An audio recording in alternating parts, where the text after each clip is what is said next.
Okay, let's do an analysis of the exposition of this fugue using the tools that we know so far.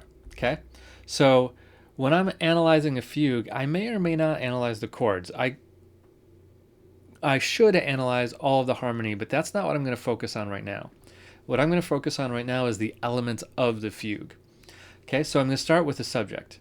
Okay, so we have a subject. Let's go down here, and here we have the answer. Okay, and what do we have here? We have counter subject. Now, we can label this by writing the word counter subject, but also we could write CS for counter subject. And in some cases, you have more than one counter subject, so you might call this CS1. I don't think we have more than one counter subject, so let's for now just call it CS. Okay, so here we have answer and counter subject. Okay, now is when it gets a little trickier. So let's find more instances of our subject. Okay, so let's actually play through it because it'll be easier to hear it than it is to see it. I'm going to play through it kind of slow from here.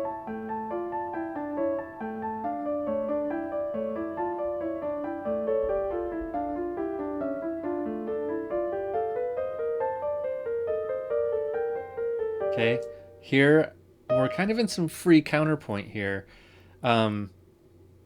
Although this might be part of the counter subject still. We haven't gotten that far yet. But I can see coming up right here is our subject again. Okay, and let's see, is this a subject or an answer? It's G, D, B flat. G, D, B flat. So let's call that a subject because it's at the initial pitch.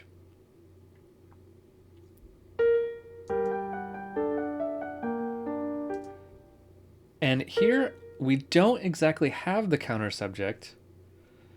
So at this point, I'm going to call this free counterpoint. Now it could be that this is a second counter subject, but it's different than our first counter subject, so it's not the counter subject again. I'm going to call it free counterpoint for now.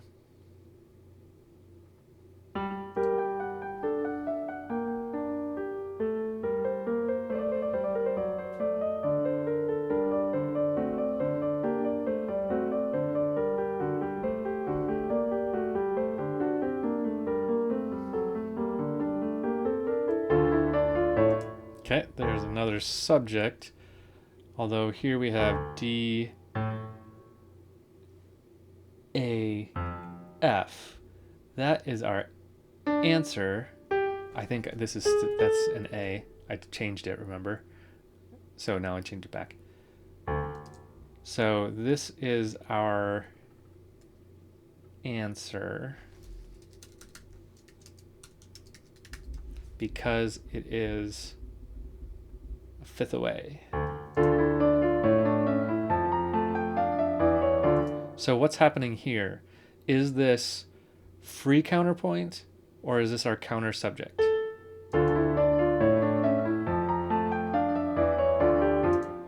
Let's hear. Is it the same as this? Nope. Is it the same as this? Nope. So this is something yet again different. So we're going to call this free counterpoint.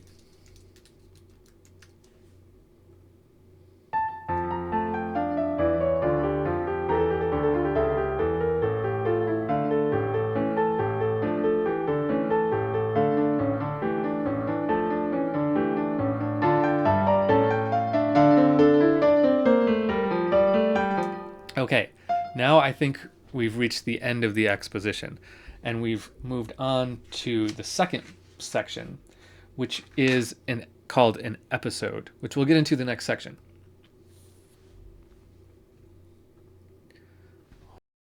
That is the main parts of the exposition of the fugue.